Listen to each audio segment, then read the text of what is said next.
everyone, and welcome back for another video. Today, I think it is June 28th.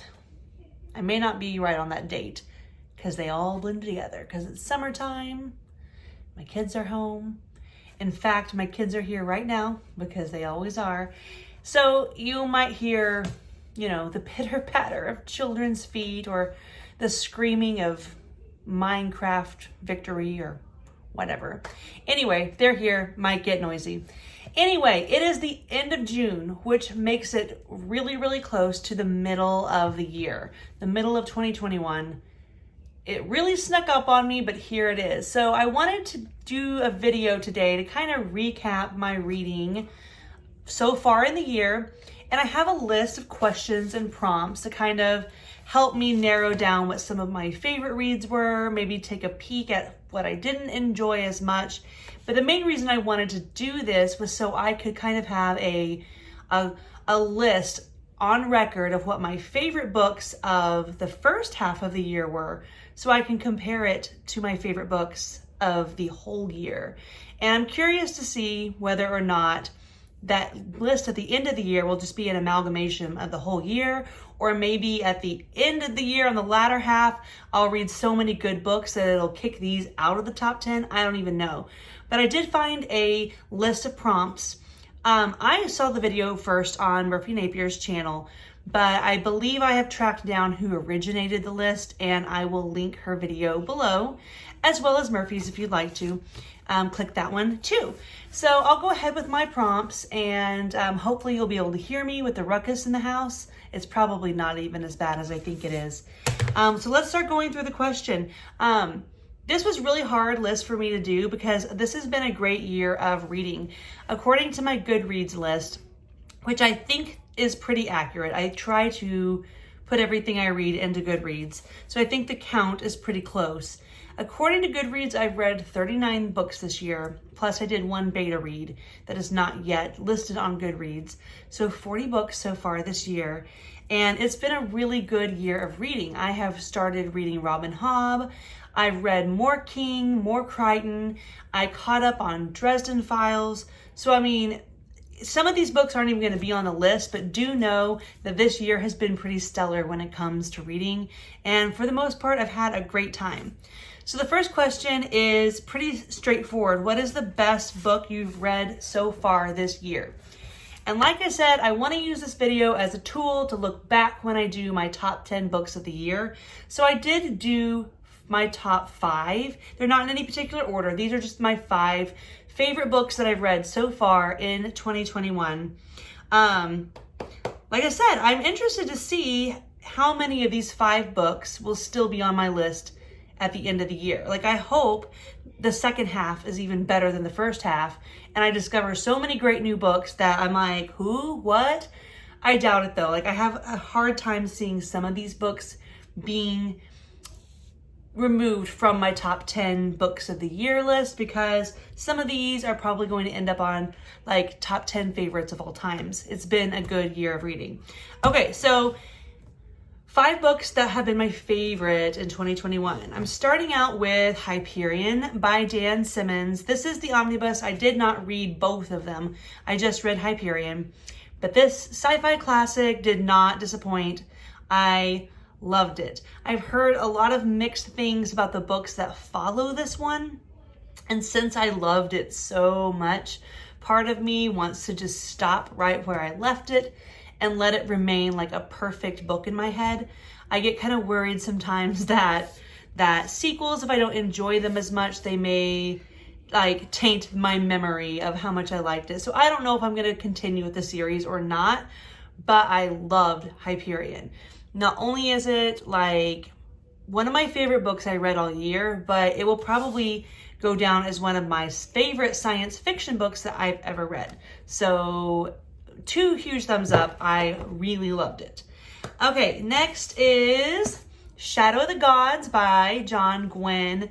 I loved this book. I was a little hesitant to leave the Banished Lands because his first 2 series took place in the same world, and I grew so attached to that world and those characters that I was hesitant to leave and to start fresh, but I don't know why I doubted him at all.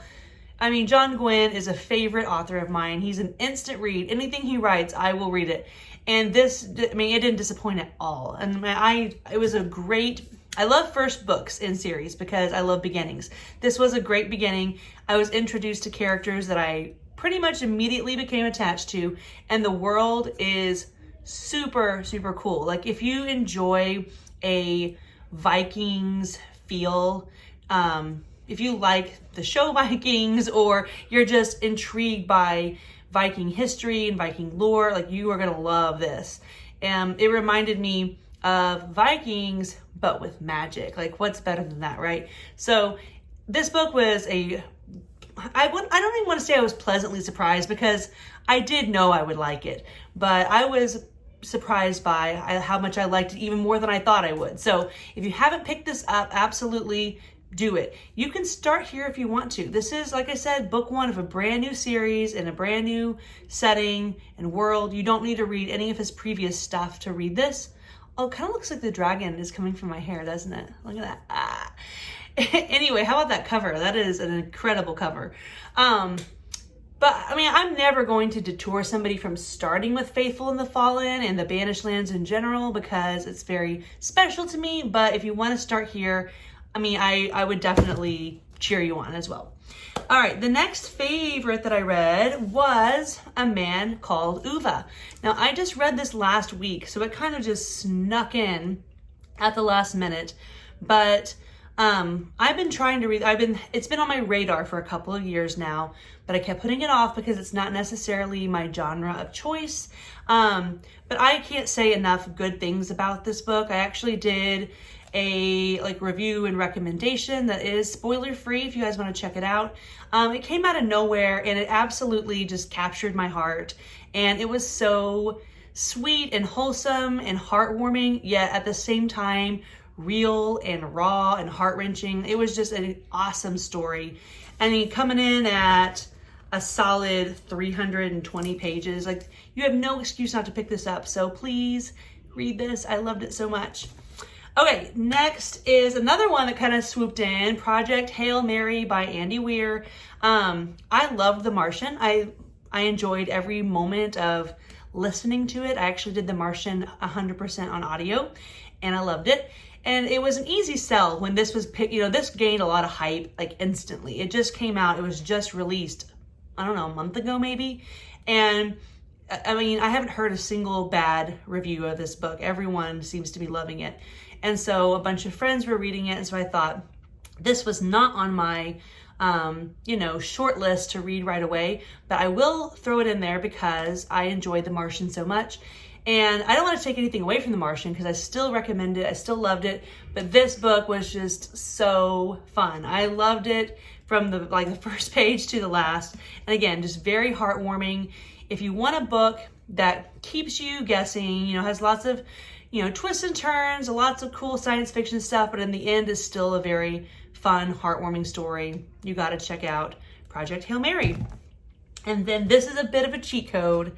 I know people don't like it when I do this, but for my 5th favorite book of the year, I'm going to say all of the Raya Revelations. Yes, it's technically 6 books divided up into 3 volumes. I should not count them all as one, but I'm going to because it's my video, I loved this so much, you guys. I'm actually not finished with the ending. I have about half of the last book left to go. But even if this last half of this last book is total garbage, it won't be, just so you know, it won't be.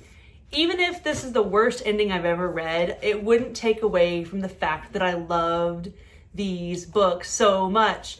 I will be doing a review on them soon. I'm planning on finishing the last book up in the next day or 2. So look out for that. But man, I just can't even tell you how much I enjoyed this. It was refreshing. It was a great reminder about why I love fantasy and why the genre is so special to me. It was just excellent in everything I was looking for. So those are for sure my top 5 favorite things I've read so far. The next question is, what is the best sequel you've read this year? And I was looking through my list, and there were a couple of things that could have made the list, but it was a very, very easy pick. The best sequel I read this year was Howling Dark by Christopher Rocchio. Book 1 was Empire of Silence, and I read that in 2020, maybe in the fall or so. And I didn't read this one right away. I don't know why, because I loved Empire of Silence. But I didn't read this book until the beginning of 2021, and the sequel was really, really good. I still prefer the first book by a slight margin, simply because, like I said before, I love beginnings, and I think that Empire of Silence was just such a solid book 1, and I just loved it. But as far as sequels go, this did not disappoint. It was more action-packed. It answered a lot of questions we have, but it asked even more questions. And it has me very, very excited to read Demon in White, which is book 3. And that's my next book that I'll be starting. So I'm very excited to continue the Sun Eater series by Christopher Rocchio. Cannot recommend it enough. Very, very good. Okay, the next question is biggest disappointment so far in 2021. Now, my biggest disappointment so far is myself. I am disappointed in myself because I wanted to love Malazan, Book of the Fallen, so badly. I believed going into it that it was going to be for me, that this series was going to replace everything as my new favorite, and it was going to be something that was like a new obsession that I studied and loved and just became a student of. I like to do that in books that I love, in book series that I love. I love to be fully immersed in something huge. And so when I learned about how big this series was, how in-depth the world was, how devoted the fandom was, I was like, yes, this is for me. I'm so excited. I'm gonna love it so much. And I haven't loved it so much. So my biggest disappointment is in myself, that I haven't loved this as much as I planned on. So I've only read the first 4 books, and I am committed to read them all. And I might look back on this video in another 6 months and laugh and be like, you just had no clue yet. You love it now. You just needed to get there. You needed to wrap your head around it. Like I said, I'm not even blaming the books. I'm blaming myself. I'm not mad. I'm just disappointed. Okay, let's go back to being positive. The next question is most anticipated new release of the second half of 2021. And easily, no questions asked, my most anticipated release is going to be the book that follows this one, and it is called The Wisdom of Crowds by Mr. Joe Abercrombie. I am a huge fan of Joe Abercrombie and the First Law world. I've loved every book in every entry into this world, into the series, and I have full faith that the third book of the second age of this trilogy will be incredible and masterful, and it will be an all-time favorite, and I am practically counting down the days.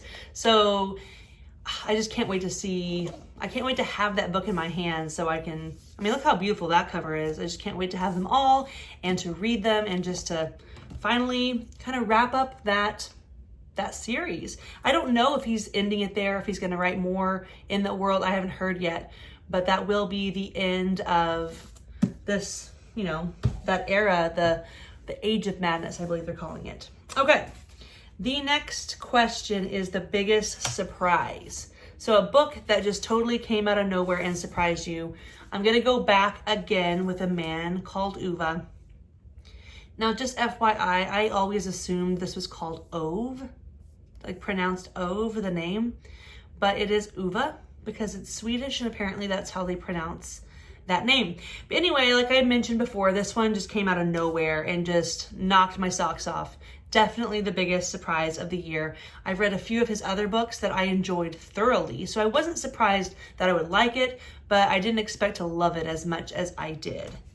The next question is new favorite author. So has anybody, you know, like I said, I have favorites. John Gwynne, Joe Abercrombie, like these are my favorite working authors. But I will say that I'm going to go ahead and call Andy Weir a new favorite author. He's not necessarily a new author, but he's a new favorite as far as I'm concerned. Between The Martian and Project Hail Mary, he has earned my instant read status. So anything he puts out, I am first in line to read it. I have no doubts anymore that he can write a solid book that will keep my attention and capture my heart, and just a story that is just really well written. So Andy Weir, I'm a fan. Okay. I was also going to mention Michael J. Sullivan and Raya Revelations, because not only have the books exceeded my expectations and just made me very happy every time I'm reading them, but I know that he's the kind of author that I'm really excited to support. I've watched several interviews with him. I've had some interactions with him and his wife, Robin, and they just seem to be the most down-to-earth, approachable, salt-of-the-earth kind of people. And I just love how open and honest they are with all of their fans and followers, and just kind of keep everybody updated on the writing process. I really admire the fact that they self-publish and do everything through Kickstarters. I think that's just like wildly inventive and super smart, and it's working really, really well for them, and it creates loyal fans. So Michael J. Sullivan, you are also a new favorite author for me. I plan to read everything you've written, and anything else you come up with, I'm in line. Okay, the next one is newest fictional crush. And I love this question because I love crushes, okay?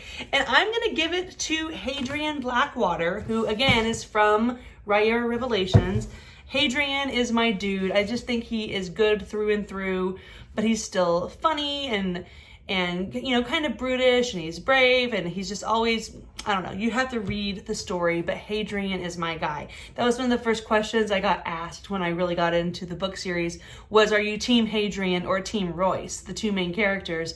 And they're both awesome, really well written characters, but I think I'm team Hadrian, so that's my newest fictional crush. The next question is newest favorite character. And not to beat a dead horse, but I have two. One of them is from Raya Revelations, and it is Princess Arista. And you just have to read the series to understand why, but I love a strong, independent princess character. So she is a princess, but she's also smart and brave and honorable, and she just embodies exactly what a princess should be. And on that same vein of thought, the other favorite character I've come across is Kettricken, who is another strong, independent, brave, awesome princess character. And that is from Robin Hobb's, what do we call these? Farseer, right? Farseer. She has so many different little collections and trilogies within this world, but yes, this one is definitely Farseer. Assassin's Apprentice is what I picked to show, but I believe she is in at least the first 3 books. I don't know after that because I haven't read all of them. I plan to read Assassin's Quest next month, but Princess Kettricken is in both Assassin's Apprentice and Royal Assassin. I'm assuming she's in Assassin's Quest as well, but I haven't read it yet, so I don't know. But she's a really cool character that I immediately was like, I can get on board with her. I really like her personality. I like the way she treats people, but she's still so poised and dignified and royal. So I'm all about well-written princess characters. And this year I met 2 more that I really like. The next question is book that made you cry. I realize I am beating a dead horse here, but A Man Called Ove made me cry several times. But the best part is that it wasn't like a depressing, sad cry. It was a touching, heartwarming, just human emotion, like realness cry. So I'm not going to keep talking about it, but you guys should really read this book. The next question is a book that made you happy. And I'm going back to Project Hail Mary again. This book made me ridiculously happy. I smiled throughout the whole thing, and I really, really loved it. I loved the ending. Okay, this is going to be the last question. And it said the most beautiful book that you got this year. And I have actually acquired several beautiful books this year, but I knew immediately what it had to be. Look at these. I want to do a video showing these off and really featuring how beautiful they are. But I haven't figured out exactly how to film that yet. But these books are illustrated. This is lavishly illustrated with interactive elements. And you can look it up on Amazon by typing in this, Mina Lima. Okay, so these books are beautiful. I mean, you can just tell by the outside how special they're going to be. And I have 4 of them so far. My mother bought me Beauty and the Beast for my birthday. And then my friend Michelle got me the next 3 I'm going to show you as a congratulations gift for hitting 500 subscribers. So Michelle, thank you so much. I was blown away when I got these in the mail. And I really do, like I said, I want to do a video showcasing them because they will just blow you away. So not only is there beautiful artwork in them, but they have, like it said, interactive elements. So I have Beauty and the Beast, The Jungle Book, Secret Garden, one of my favorite books, and Alice's Adventures in Wonderland. I'm going to show you some of the artwork in here. So the artwork itself is beautiful. There are lots of, I'm trying to find a certain page that I thought was so good. There is lots of just drawn artwork, like regular artwork. And then there are tons of interactive features as well. This probably doesn't lend itself very well to this type of video where I'm just like flipping pages and holding it up and showing you. Anyway, the artwork is quirky and the colors used are just like really, really beautiful. But when they say interactive elements, what they mean is there are lots of, like this is a map, I believe, but there are lots of pop-ups,